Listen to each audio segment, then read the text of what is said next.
मेरे प्रिय मित्रों और भाई बहनों, आप सभी को जय मसीह की।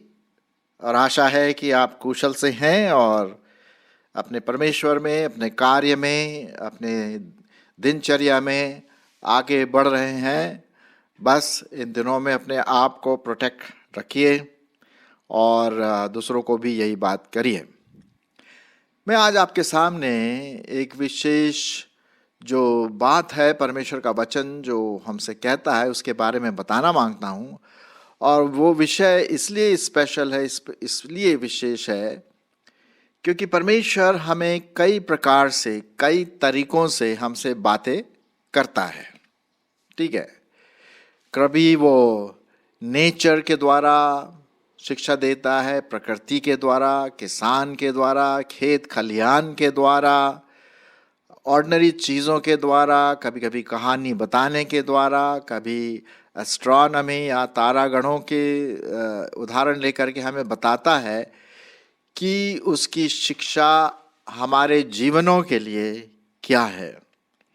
और वो इसलिए ऐसी चीज़ें करता है बहुत सिंपल से, ताकि मैं और आप उसको अच्छी तरह से समझ सकें। बल्कि प्रभु यीशु मसीह ने कई ऐसे पैराबल्स या दृष्टांत दिए हैं जो बहुत ऑर्डिनरी रूप में हम उसको समझ सकते हैं, लेकिन उसको समझ करके उसका उपयोग लाना वो शायद आपकी और मेरी जिम्मेदारी है। और परमेश्वर कभी ऐसी ऐसी कहानी, ऐसी ऐसी चीज़ें बताता है जो हमारे समझ से परे है। विशेष करके आजकल के 2021 का जो चल रहा है हमारा ईयर, उसमें हम सोचते हैं यार ऐसी कौन सी ये बड़ी अजीब सी कहानी है, बड़ी अजीब सी, हम तो आजकल देखते नहीं हैं। लेकिन याद रखिए प्रियो कि ये 4-5 हजार पुरानी किताब है, और उसमें जो उदाहरण दिए गए हैं उस समय के दिए गए हैं, और आज भी कहीं कहीं पर इसको हम देखते हैं। उदाहरण के रूप में आजकल हम कुआं नहीं देखते हैं, क्योंकि कुआं अब वो भूतकाल की बात हो गई। नल लोग इस्तेमाल करते हैं, नल और तरह तरह की चीज़ें। लेकिन पुराने समय में, बल्कि 100 साल पहले भी कुआं बहुत इस्तेमाल होता था। और आज भी यदि आप बहुत गहरे शहर से होकर के गांव में जाए तो अभी भी आपको कुआं दिखाई देगा। खैर, मेरा ये सब कहने का तात्पर्य यह है कि परमेश्वर ने एक बड़ा अजीब सुनने में एक बड़ी अजीब सी चीज़ बताई, जो मैं आज आपके सामने रखना मांगता हूँ, और उससे वो सीख देना मांगता है आपको और मुझको। सो आइए देखते हैं वो कौन सी ऐसी कहानी है, वो कौन सी ऐसा एक्ट है जो परमेश्वर ने आपसे और मुझसे कहा है। हालांकि ये पुराने नियम में इजराइलियों से संबंधित है, लेकिन ये आज हमारे लिए भी बहुत इम्पोर्टेंट बात है। पहले मैं आपके लिए वो वचन पढ़ूंगा और उसके बाद फिर हम उसमें आगे बढ़ेंगे। मैं पढ़ रहा हूँ यिर्मयाह की किताब और उसका 13वां अध्याय।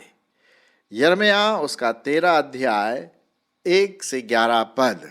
ध्यान से सुनिए, क्योंकि शायद ये हमने ज़्यादा पढ़ी नहीं इन चीज़ों के बारे में। कभी कभी हम पढ़ लेते हैं तो नई बातें पता पड़ जाती। यहोवा ने मुझसे यूं कहा, जाकर सनी के एक कमरबंद मोल ले, उसे कमर में बांध और जल में मत भीगने दे। तब मैंने एक कमरबंद मोल लेकर यहोवा के वचन के अनुसार अपनी कमर में बांध ली। तब दूसरी बार यहोवा का यह वचन मेरे पास पहुंचा, जो कमरबंद तूने मोल लेकर कटी में बांध लिया था या कस लिया था, उसे परात के तट पर ले जाकर और वहां उसे चट्टान की एक दरार में छिपा दे। यहोवा की आज्ञा के अनुसार मैंने उसको परात के तट पर ले जाकर छिपा दिया। बहुत दिनों के बाद यहोवा ने मुझसे कहा, उठ, फिर परात के पास जा और जिस कमरबंद को मैंने तुझे वहां छिपाने की आज्ञा दी, उसे वहां से ले ले। तब मैं परात के पास गया और खोदकर जिस स्थान में मैंने कमरबंद को छिपाया था वहां से उसको निकाल लिया, और देखो कमरबंद बिगड़ गई, खराब हो गई, वह किसी काम की न रही। तब यहोवा का यह वचन मेरे पास पहुंचा। यहोवा यूं कहता है, इसी प्रकार से मैं यहूदियों का घमंड और यरूशलेम का बड़ा गर्व नष्ट कर दूंगा।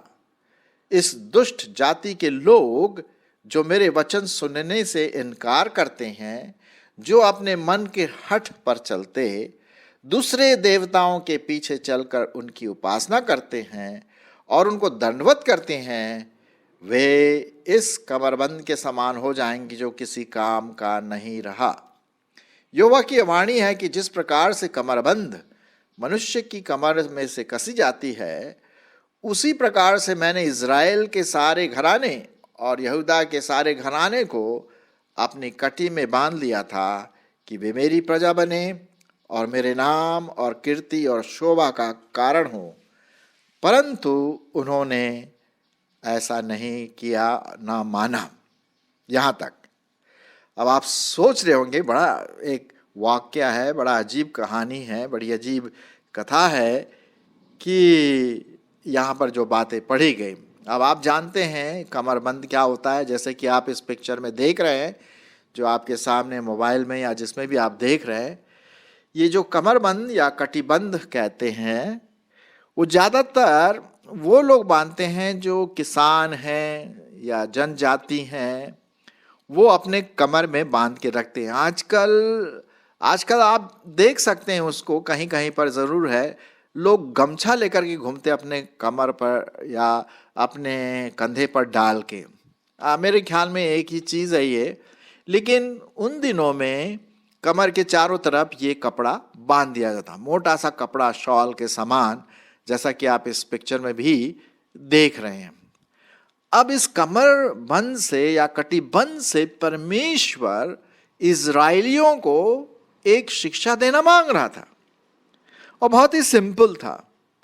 पहली बात हम देखते हैं कि परमेश्वर ने जो यिर्मयाह था उसको कहा, भाई तू ऐसा कर, एक मोल ले ले अच्छा वाला, पहन ले, और थोड़े दिन के बाद फिर परमेश्वर का वचन आया, जा करके भाई वो परात नदी के आसपास एक चट्टान जो है वहां पर छिपा दे।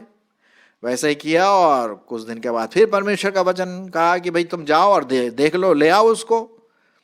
और जब लाया तो सड़ गया होगा, खराब हो गया होगा, गल गया होगा, मतलब काम के नहीं रहा, कोई काम का नहीं रहा, वो कमर बंद। ठीक इसी प्रकार से फिर परमेश्वर उस दृष्टांत से एक वचन देता है, और ये वचन उन लोगों के लिए, इजरायलियों के लिए, जिसको परमेश्वर ने चुना था, अपनी महिमा के लिए चुना था।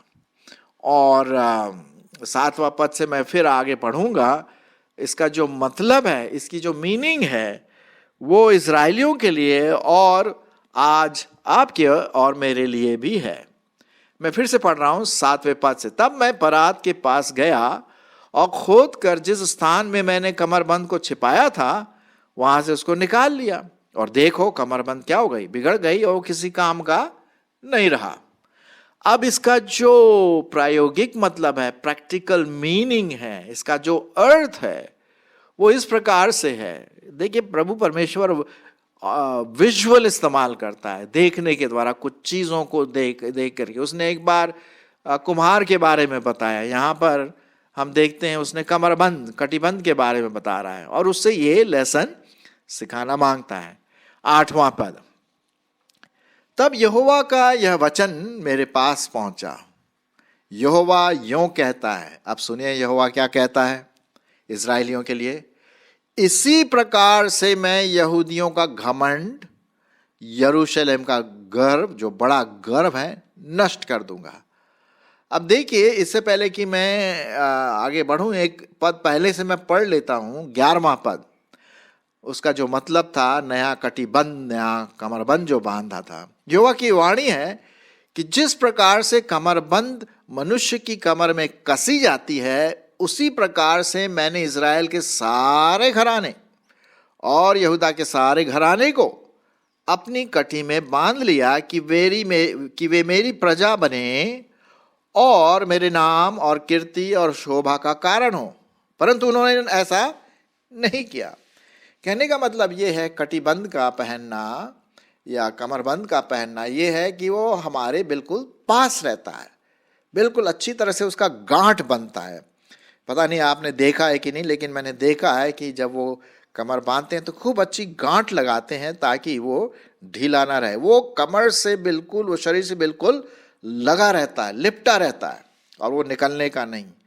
तो ठीक उसी प्रकार से इजरायली लोग थे। परमेश्वर ने इजरायली लोगों को, यहूदी लोगों को, उनको चुना। एक विशेष लोग परमेश्वर के लिए वे लोग थे। अब देखिए, परमेश्वर ने उस विशेष जाति को चुना। क्यों चुना भाई, ये तो परमेश्वर की बात है, लेकिन उसने चुना। क्यों चुना, उसका कारण था। यहां पर लिखा हुआ है कि वे मेरी प्रजा बने, मेरे नाम और कीर्ति और शोभा का कारण हो। कहने का मतलब, जैसे कि वो कमरबंद जो शरीर के पास रहती है, ठीक उसी प्रकार से इजरायली लोग परमेश्वर से चिपके रहे, परमेश्वर के दास और दासी बने, परमेश्वर यहोवा की उपासना और आराधना करें, उसकी शोभायमान उपासना हो, आराधना हो, जैसे कि कमर के साथ वो कटिबंध चिपका रहता है।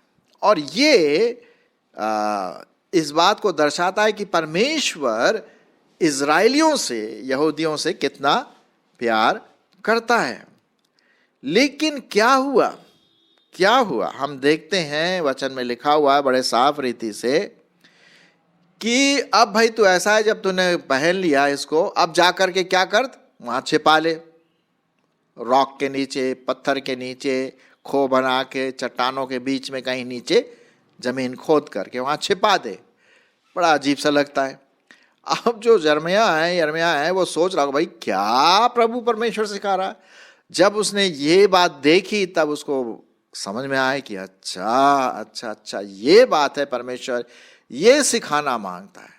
अच्छा, जब उसने निकाला वहां से चट्टान से, तो वो क्या हो गया, मैं आपके लिए पढ़ूंगा 7वां पद में, कि जब वो गया परमेश्वर के वचन के अनुसार और उसने वहां से खोद के निकाला जहां उसने छुपाया था, और क्या देखता है, वो कमरबंद बिगड़ गई, सड़ गई, गल गई, टुकड़े टुकड़े हो गए, कीड़े खा लिए होंगे, पता नहीं। कहने का मतलब, अब वो कमरबंद किसी काम की नहीं, कि वो फेंक दिया जाए, जला दिया जाए। ठीक एग्जैक्टली उसी प्रकार से परमेश्वर ये बताना मांगता है कि तुम लोग भी ऐसे ही हो गए हो, तुम लोग भी, इजरायली लोग भी, तुम लोग भी बिल्कुल ऐसे हो गए हो। और वचन यहोवा का इस प्रकार से पहुंचा कि इसी प्रकार से मैं यहूदियों का घमंड तोड़ूंगा। यहूदियों का बड़ा गर्व, जो अपने आप को कहते हैं ना कि हम हैं, हम बहुत कुछ है, हमारे बराबर कोई नहीं है, और हम अपनी शक्ति और सामर्थ्य से जी रहे हैं। लिखा हुआ है, गर्व को नष्ट कर दूंगा। उन्होंने क्यों ऐसा किया, क्योंकि उन्होंने परमेश्वर के वचन को सुनने से इनकार कर दिया। 10वें पद में तो यही लिखा हुआ है, और अपने मन के हठ पर चलते और दूसरे देवी देवताओं के पीछे चल करके उसकी उपासना करते और उसको दंडवत करते, और वे इस कमरबंद के समान हो जाएंगे जो किसी काम का नहीं, एक्सेप्ट फेंकने के या जलाने के। मेरे प्रियो, ये तो बात हो गई इजरायलियों के साथ संबंध जो परमेश्वर के साथ था, टूट गया, बिगड़ गया, खराब हो गया, गल गया। क्या हम इसी बात को हम अपने जीवन में लें? क्या परमेश्वर जो हमको, विश्वासियों को अपनी कमर बंद के समान हमें कसता है, अपने पास रखता है, अपने दिल के पास रखता है विश्वासियों को, कि ये उसके बेटे और बेटियां। क्या आपके और मेरे जीवन में कभी कभी पाप आ जाता है, गर्व का, घमंड का, या कोई और दूसरी चीज जो हम अपने जीवन के द्वारा शारीरिक अभिलाषाएं हैं, आंखों की अभिलाषाएं हैं, जो परमेश्वर के वचन के खिलाफ है, और जो गर्व और जो हठ और जो हम परमेश्वर का वचन नहीं सुनते होंगे लेकिन उस पर चलते नहीं है, तो वही ना सुनने के बराबर है। यदि हम परमेश्वर के वचन पर नहीं चलते हैं तो हम परमेश्वर के वचन को नहीं मानते, नहीं सुनते हैं, यही मतलब हुआ, है ना। तो क्या हम परमेश्वर के वचन को प्राथमिकता देते अपने जीवन में?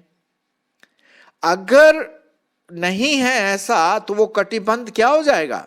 सड़ जाएगा, फेंक दिया जाएगा, जला दिया जाएगा, और परमेश्वर की आशीष आपके और मेरे जीवन में नहीं आ पाएगी। ये वो कटिबंध है जो आपको और मुझको दर्शाता है। जिस प्रकार से ये कटिबंध या कमरबंद जो है यहूदी लोगों को दर्शाता था, उसका प्रतीक था, उसी प्रकार से आज हमारे लिए भी है। तो ये जो आप देख रहे हैं चित्र में, पिक्चर में, ये कटिबंध परमेश्वर अपने पास रखना मांगता है, अपने करीब रखना मांगता है, हमें इस्तेमाल करना मांगता है। मालूम है कटिबंध कई बार कई चीज़ों के लिए इस्तेमाल होता था। सफाई के लिए होता था, मुंह पोंछने के लिए होता था, जब पसीना बहुत आता था तो इसे मुंह पोंछते थे। तो ये बड़े इस्तेमाल की चीज़ होती थी। मतलब इस दृष्टांत से परमेश्वर आपसे और मुझसे ये कह रहा है कि हे मेरे विश्वासियों, तुम उस सड़े गले कटिबंध के समान या कमरबंद के समान न बनो। अगर ऐसा बन गए तो तुम्हें फेंक दिया जाए, निकाल दिया जाएगा। लिखा हुआ है परमेश्वर के वचन में, जो पेड़ फ्रूट के लिए, फल के लिए लगाया जाता है, यदि उसमें फल नहीं आए तो क्या करना है?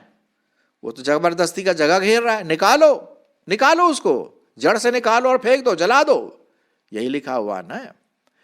और प्रभु यीशु मसीह ने तो यही बात कही, यदि तुम मुझ में बने रहो मैं तुम में, तो परमेश्वर की इच्छा है कि बहुत सा फल लाओ। वो कटिबंध, वो कमरबंद बहुत काम किया है। कैसे आए? हम सच्चे दिल से परमेश्वर की आराधना करें, अपने आप को दीन करें, घमंड से ना भर जाएं, हठीला मन ना हो। कितनी बार हम परमेश्वर का वचन सुनते, कितनी बार, मैं भी कितनी बार सुनता हूं, और आपने भी सुनाते होंगे या सुनते होंगे। ये परमेश्वर का वचन हमारे जीवन में कहां तक कार्यरत है, ये प्रश्न है। नहीं तो वो कटिबंध, वो कमरबंद क्या हो जाएगा? जल जाएगा, मतलब खत्म हो जाएगा, गल जाएगा, फिर उसको जला दिया जाएगा। मेरे प्रिय भाई बहनों, आज हम इस कटिबंध से, इस कमरबंद से ये शिक्षा लें कि परमेश्वर हमें पहनना मांगता है, अपने चारों तरफ अपने पास रखना मांगता है, हमें आशीष से भरपूर करना मांगता है। लेकिन कहीं हम उससे दूर तो नहीं निकल गए, अपने पाप में, दूसरे देवी देवताओं के पीछे तो नहीं चले गए। मुझे दुख के साथ कहना पड़ता है कि हमारे कुछ विश्वासी, कुछ जो प्रभु में आ गए हैं, अभी भी पुराने रीति रिवाज को, अन्य जातियों के पुराने रीति रिवाज को अभी भी मानते हैं, अपने घर में रखते हैं, ऐसी चीज़ों को इस्तेमाल करते हैं और बहुत हल्के रूप से लेते हैं। हमें इन सबों को साफ करना है, निकालना है, फेंकना है इन मूर्तियों को। जी हाँ, क्योंकि हम सच्चे परमेश्वर की आराधना करते हैं।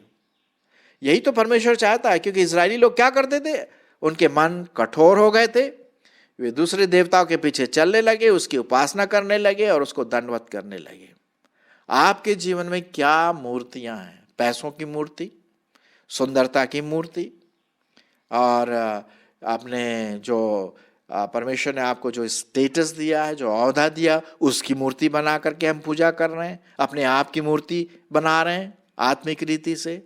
अगर ये मूर्तियां, आत्मिक मूर्तियां हमारे जीवनों में हैं, तो हम सच्चे परमेश्वर को भूल करके अपनी मूर्तियों के पीछे भाग रहे हैं, और ये परमेश्वर को पसंद नहीं। वो निकाल देगा, फेंक देगा वो। जैसे कि यहाँ पर हम देखते हैं कि परमेश्वर का वचन कहता है, मैं उनको निकाल के फेंक दूंगा। पहले तो बहुत अच्छी थी, उसने कहा था तुम ये खरीद के लाओ, उसको पहनो और उसके बाद ले जाओ और गाड़ दो, और फिर वो खराब हो गया।